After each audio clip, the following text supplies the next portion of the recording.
kagabi po, na-locate namin at na-identify po yung bata. No? Pero ika-clarify lang po namin na hindi na po siya minor. Siya po ay isang 18 years old na babae at kasalukuyan po, lehitimo po na siya ay isang estudyante sa isang private school. At napuntahan nga po namin sa bahay nila doon sa Quezon City at talagang yung pagbebenta po ng sampagita, ayun po ang ikinabubuhay ng pamilya.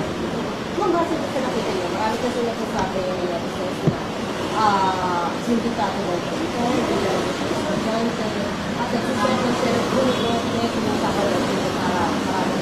at ika-clarify po natin na yung bata po ay totoo pong estudyante. In fact nga po, siya po ay scholar ng isang private institution at matalinong bata. At nagsusumikap lamang po na madagdagan yung mga pangangailangan nila sa kanilang eskwela dahil po kade-demolish lang daw po ng bahay nila at yun po ay pinatunayan din ng barangay kung saan po nakausap din po namin yung barangay kung saan sila nakatira.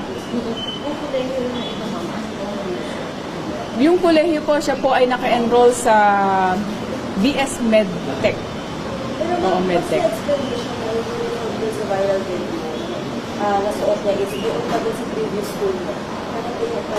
Ang paliwanag niya po, bit-bit niya yun kasi pagkagaling sa school, nagmamatch din dun sa ano niya. Ayaw niya na yung current school niya ang suot niya. So dahil pambahay niya yon, hindi naman niya laging yun ang suot. Nagkataon na on that day, yun ang suot niya dahil pambahay niya na ngayon. Kumbaga, ipinapalit niya pagkagaling niya sa eskwela. But there are times din na naka-t-shirt siya. Nagkataon na since pambahay niya na yun ang suot niya that time na nangyari ang insidente. Bang ibig sabihin, itong ginamit niya, nagbibenta sa na, hindi na palda ay uniform niya noong high school palda. Ang sabi niya kasi is similar, yung palda niya is similar dun sa current school niya. So, upper lang. Upper lang yung pinalitan niya. Tapos hindi ko na naisipan na bakit daw kaya? Ang sabi niya, kaya siya dito sa may Mandaluyong area nagtitinda kasi mas mabilis mas mabilis ang kanyang benta.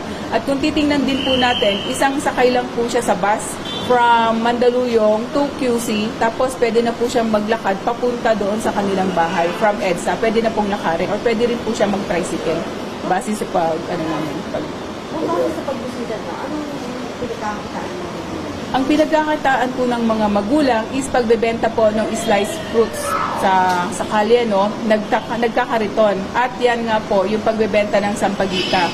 At yung nga po, nabanggit ko kanina, nakaka-demolish lang ng bahay nila. So yung pinag-ipunan nila na tuition fee sana nila, kasi 50% na lang naman ang binabayaran nila sa kanyang school yung pinag-ipunan na pang tuition fee is napunta doon sa pagbili ng rights na bahay, no? I think 4x4 lang yung bahay na binili nila para meron silang matirahan. Ang plan ko ba rin yun, ang pagpapalagay na nangyari sa video? Kasi titinda ba siya talaga sa harap mo or nagpapahin na lang ba siya? Ano ba yun? Kasi hindi lang po yung sa video na ano yung sinabi sa mga Ang way ng pagtitinda niya is pagbaba niya ng bus, kasi di ba sa carousel, bababa ka ng bus, yan, pagbaba niya ng EDSA, nagtitinda na yan siya. And that time talaga, Mega Mall at sa iba pang within EDSA. At yung panahon na yan, syempre naglakad siya ng mahaba, nagpahinga siya, umupo. Tapos, yun yung nangyari with the security guard. Hindi niya raw po, alam niya na nagbebenta rin yon pero hindi niya po kasama na taga Quezon City.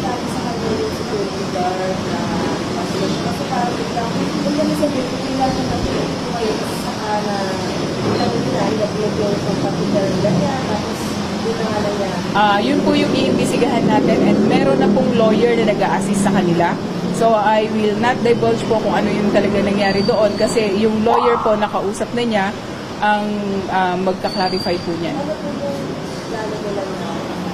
Sa ngayon po, kagabi, wala pa po silang talagang plano kung magpa-file ba ng case against the security guard at doon sa vlogger na nag-upload ng video na yon. So, meron na nga po siyang lawyer na pre-provide po ng Commission on Human Rights at siya po ang mag-a-assist kung ano po talaga yung gagawin ng buong pamilya. Identified po. Patatawag dito. Patatawag, may approval.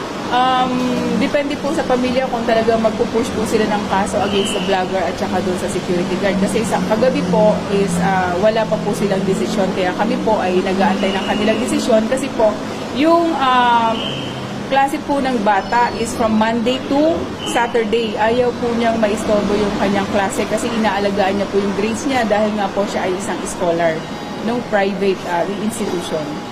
Kung nangyayari yung incident na kami alam mo na yung video sa kanya. Hindi niya po alam kasi nakatal. Kasi December pa pala. Yes, December 17, 2024 po nangyari yon at initially na-upload na yan pero nakiusap sila na tanggalin tapos in-upload ulit kahapon nung vlogger. Yun po, papabulaanan namin base po sa aming nakita together with the Commission on Human Rights Lawyers, yung mga barangay Baudes officers natin to include po yung ating Quezon City Police District personnel. Pinuntahan po talaga namin sa bahay at hindi po totoo na sila ay isang miyembro ng sindikato na nagbebenta at namamalimos within the general areas of NCR.